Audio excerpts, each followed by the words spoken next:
Triceps are one of those muscles that needs to be hit from a few different angles. Hey everybody, I thought I would chat with you guys and gals a little bit about this today. And yeah, you really do need to work triceps if you want massive triceps, maximally developed triceps, something that I personally do not have at the moment.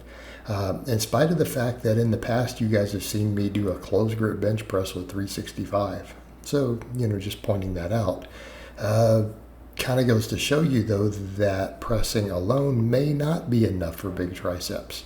And I want to take this from a few different perspectives. Obviously, we could look at the real world anecdote bodybuilders, and we could look at some of the studies that have been done on this out there. And they all actually seem to agree. There's no conflict. So when you have people who say, oh, you can build, big triceps off nothing but the bench, maybe genetically gifted guys on lots and lots of special supplements, right? Maybe. Everybody else probably not going to happen. And really, a lot of that came out of the starting strength circles and things like that, saying, oh, we don't really need to isolate any of these muscles. But by that same token, you also have people who are like, oh, we don't even need to do the big compounds. Well, that's not going to be true either. Realistically, when you look at triceps, and you look at, say, bodybuilders, perfect example of the groups that have big arms. Historically, going back for generations, not just talking about the current era, right? Not talking about the freak show era, but historically, you have seen bodybuilders use both. They've always been like, yeah, I do a lot of presses, but I also like closed grip benching and dips, but then I do all these different extensions.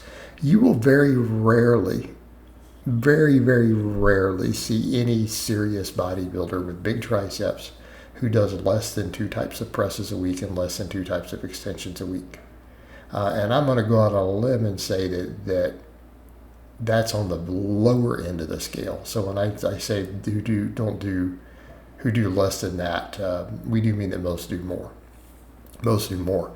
In fact, I'm going to say probably the average bodybuilder who has big triceps, really impressive triceps, does 3 to 4 types of presses of some type every week and 3 to 4 types of tricep isolation movements, right? 3 to 4. And I'm going to say that's probably the average there. Again, just observing over current era, previous eras, just over the decades.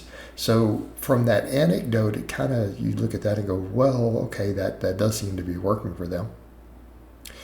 That seems to be what has been successful. But people say, but that's not always guaranteed to be success. Correlation doesn't equal causation. So that's what's been observed in the real world. So what sort of different experiments have we had? Couple things to look at. Number one, look at angles involved. Then we need to look at work capacity. When muscles are looked at, and they've started looking at studies over the years of how much volume can a muscle handle before it just doesn't seem to grow anymore from the volume, from a single training sessions. And when we were looking at that, I saw one some number of years ago, and I don't even remember where I saw it at this point, that it pointed out that, triceps don't seem to grow beyond about 14 sets. That was kind of what that study had concluded from a single training session. Whereas in things like pecs stopped growing at something like 9 or 10.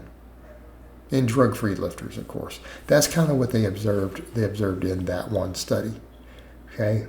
From, a single training session, so if you're going to run a body parts type split.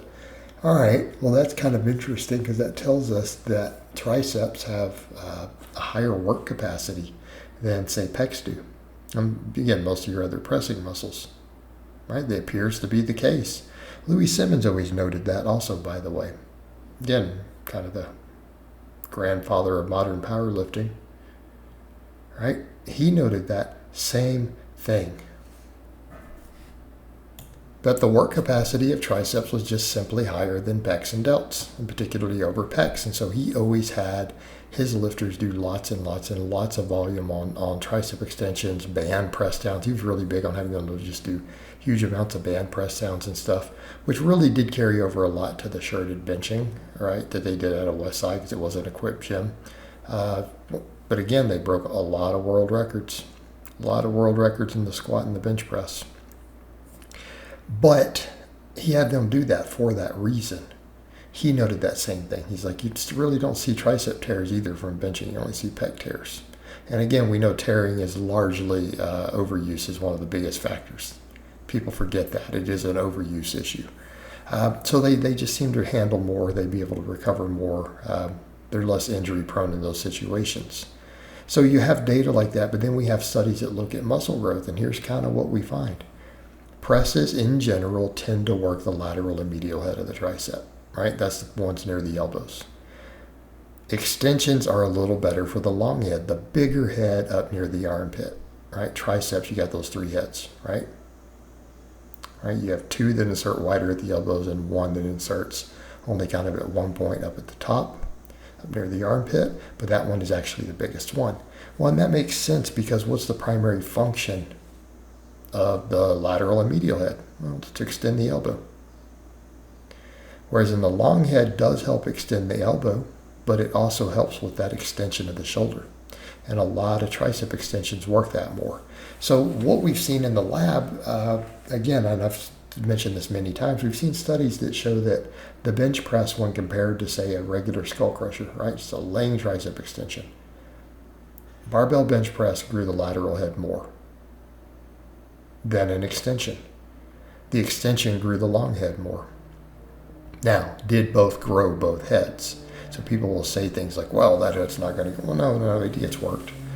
Again, the studies confirm the bench press does make the long head grow. Extensions make it grow more, okay?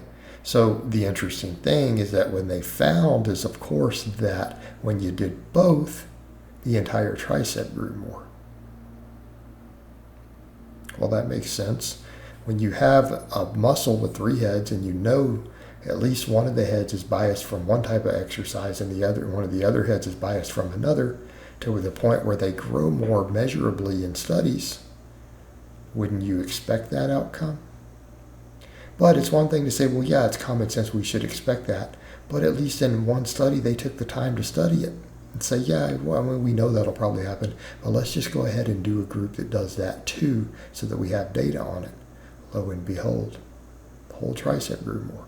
Now, the question was, did all of it grow more, or did it just grow in proportion? Like, did the long head just grow the same amount, as doing the one exercise? It was just combined?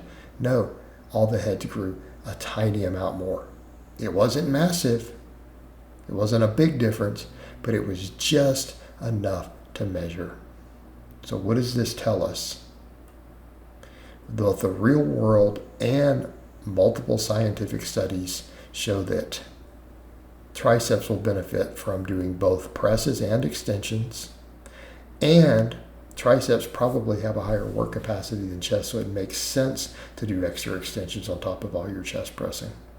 All right, guys, but that's really all I have to say on that today. I hope it's been informative, and I'll talk to you guys and gals next time.